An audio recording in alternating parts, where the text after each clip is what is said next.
これ毎回持っとかなきゃダメよ。あ、わかりました。あ、じゃ決心したらやるから。赤にしましょうか、じゃあ。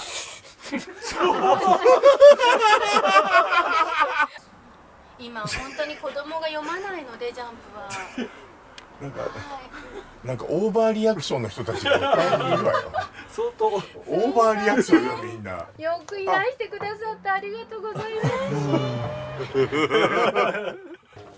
す。一個気になってんのがね、これ。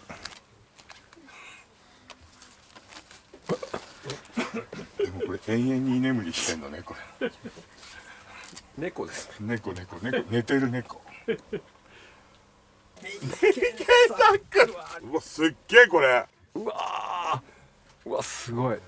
えげつないな。死ぬね。死にますね。この経年劣化したこの色合いがいいわねこれね。ね。バーチャルゴルフ。多分もう販売してないよね。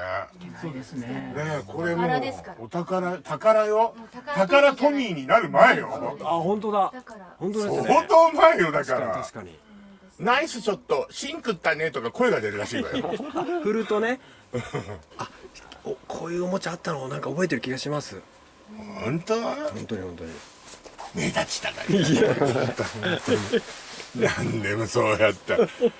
キリさんみたいなやつだもん俺。磯野さんみたいにすぐ入ってきちゃう。キリさん、やったって言っちゃうからねすぐね。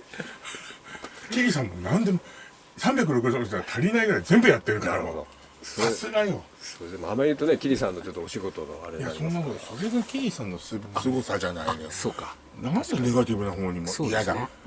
嫌だこのキリさんに言っとこう。いやいやいや。なるほど。いやあの人はすごいよ。いや、すごいですよ。本当にすごいよ。